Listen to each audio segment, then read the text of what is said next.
The story of Robert DAVILA. You know who that is? No, you don't, because I do.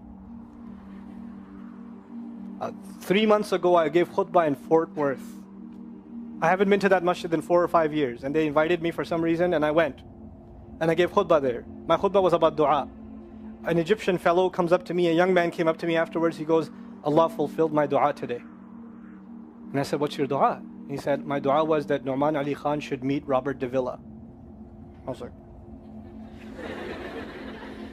are you Robert DAVILA? He goes, nope, I am not Robert DAVILA. Robert DAVILA is my friend.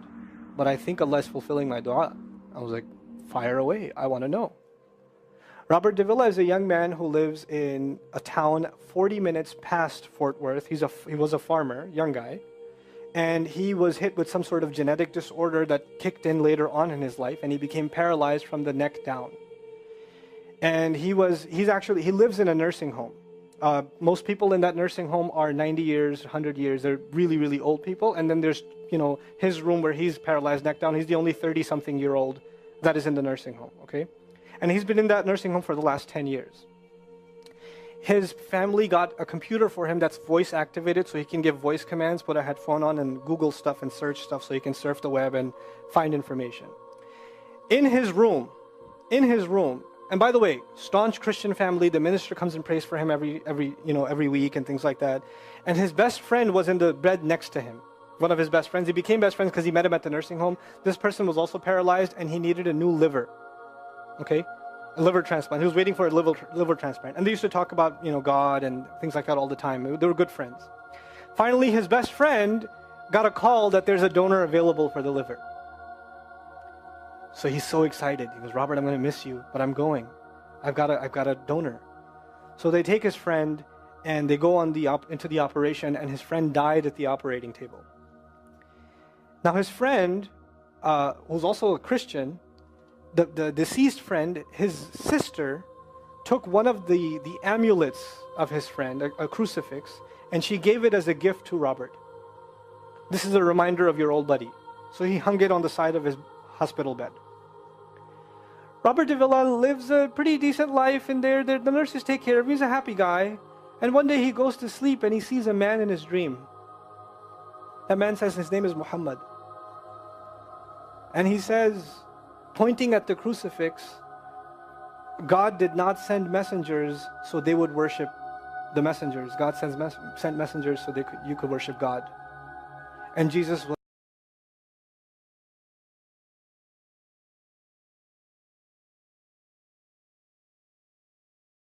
just a man. He walked in the markets and he ate food.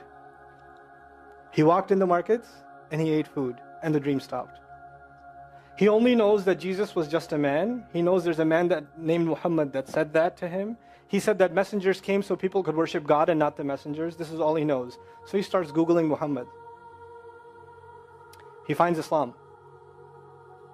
He takes Shahada. When he takes Shahada, he wants to learn about the Quran. So he goes on these chat sessions and finds somebody needs to teach me Quran. He finds a brother in Egypt that he gets together with on Skype to try to learn Arabic. Learned the Arabic alphabet. Once he learned the Arabic alphabet, he learned to recite the Quran. He memorized 10 surahs from his hospital bed. Then he said, I'm beginning to memorize the Quran and I'm beginning to learn about this prophet, but I need to understand the Quran. So he starts Googling how to understand the Quran. And for some reason, he ends up on my videos. And he starts watching my stuff. And he watched almost everything. And then here's the kicker. In the nursing home, there was an Egyptian fellow that used to come in and do some repair work. The Egyptian fellow has his own awesome story. The guy had basically lost faith. He wasn't religious. The nearest masjid to him was 50 miles away. So he didn't really go to Jum'ah much anymore. But he felt a spiritual void, so he started going to the church just to feel closer to Allah. Raised Muslim. He goes to the church just to feel closer to Allah. He's passing by Robert's room one day and he hears, وَالْعَصْرِ إِنَّ الْإِنسَانَ لَفِي خُسْرٍ.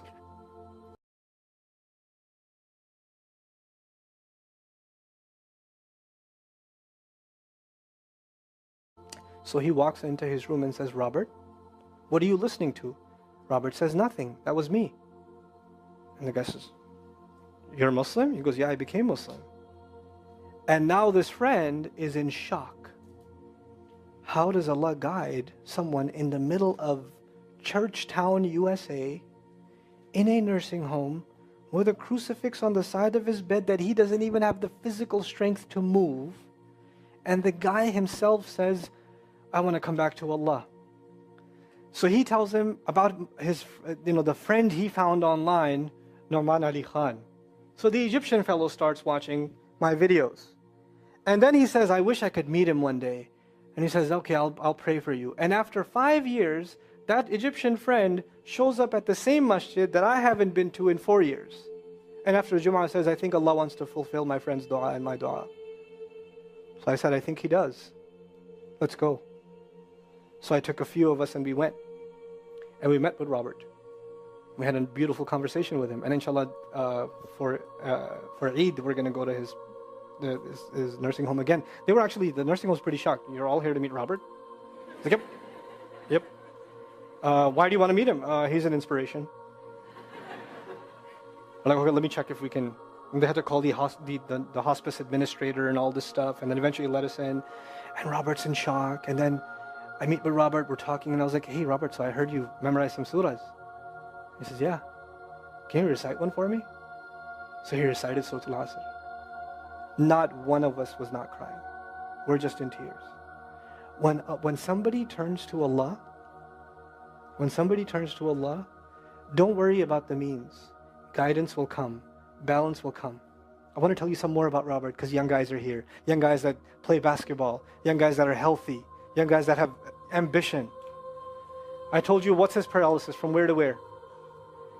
Neck down. He has a special wheelchair that has to hold pretty much every part of his body in place. He can't just sit in a wheelchair. It holds his neck and it holds every other part of his body in place because he has no control over his limbs. And he has to have a special van where the wheelchair locks in so that if it goes through a bump or whatever, he doesn't, receive the shock. So he made a request. He wants to go to the Friday prayer. They didn't have the special van, so they put him in a regular van. And so he went to the regular van and a few bumps and his spine got even more hurt. He went to Jumu'ah. He came back in excruciating pain. And they said, I'm sorry, Robert, you're no longer able to sit in your wheelchair. You're going to have to stay in your bed for the next 6 months at least. If you see recovery, then you can get back up again. I met him in that span. He had already been in that bed for 3 months already. And the reason he was in that bed is he went to the Jumu'ah prayer. And he told me about the Jumu'ah prayer. He said, I've never felt more peace in my life than I was in that masjid. And you know what I'm going to do, Brother Norman? When I can sit in my chair again, I'm going to go to Jumu'ah. I'm going to go to the masjid because I've never felt like that before. There's someone who has nothing but control over his mouth and his eyes. And he says, I only find peace in the masjid. And here we are.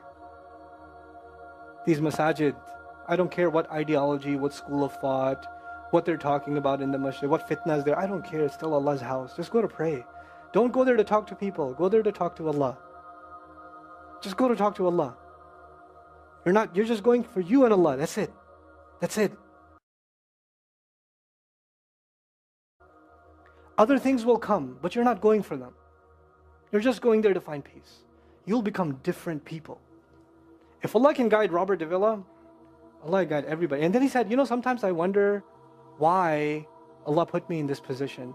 And then I say to myself, what, am I kidding? Allah has given me so much. I am so grateful for what He gave me. And if this is the way He was going to bring me to Islam, it's all worth it. So worth it. You have Muslims that lose a little bit of health and they say, why is Allah doing this to me? And this man, if you would think, nowadays atheists argue because of suffering, there's no God. If one man has in a position to say, I don't believe in God. If there was a guy, why would I be in this position? It would be Robert DAVILA.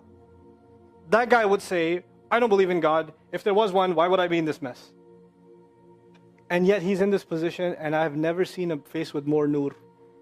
Never. I've never seen a face that has more contentment on it. He's so satisfied with life. He's so happy. He's just happy. The last 7 or 8 khutbahs I've given are actually based on one sentence each on one sentence that he said in his conversation. It's that profound. He's a teacher to me. I consider him a teacher. He's my sheikh. Somebody says, who's your sheikh? I say, Robert DAVILA. Really? Is that a pizza place? Or no. I know. You know. The guidance is all around us. You don't have to get worried about what's not there. There's plenty there. You know what Allah did for the people of the cave? You know He even guided them in where to sleep. You know He even guided them on where to turn. As the sun was coming, they'd turn away from it. As the sun came from the other side, they'd turn the other way. Allah will guide you in your sleep when you make dua to Him. He'll even guide you in your sleep. Every toss and turn will be guided by Allah. Can you imagine? We shouldn't be skeptical in Allah's guidance. We shouldn't worry about how am I going to find balance. No, that's Allah's job to guide you. Your job is to talk to Him. Your job is to get sincere. That is the message I have for you. That is how we're going to find balance. Honestly. And if once you do that, once you become sincere to Allah, Allah will open doors. Allah will give you friends. Allah will give you teachers. Allah will give you access to resources, all of which are going to bring you closer and closer and closer to Him and to the truth and make life better for the people around you. This is really the gist of what I wanted to share with you.